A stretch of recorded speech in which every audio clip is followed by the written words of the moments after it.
তাআলা বলেন সুম্মা আমাতাহু ফাআকবারা সুম্মা ইযা শাআ আনশারা।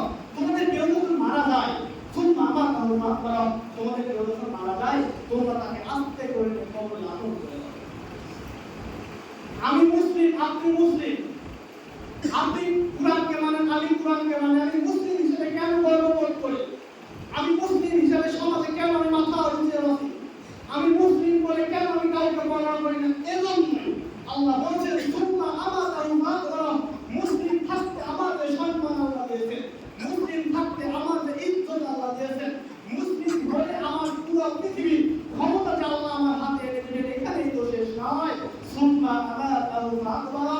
আমি মরে গেলাম দুটো বন্ধ, শরীরের রক্ত ঠান্ডা, এরপর মহান রব আমাকে এমন সম্মানিত রাখে, আমি সম্মান দিচ্ছেন, আমার লাশটাকে কেউ অসম্মান না করে সুন্দর করে ধুয়ে, সুন্দর করে গোসল করিয়ে, সুন্দর করে কাপড় পরিয়ে, সুন্দর করে সামনে রেখে জানাজার সালাত করিয়ে আস্তে করে লাশটাকে আল্লাহ সুন্দর করে কবরে দাফন করতে হচ্ছে।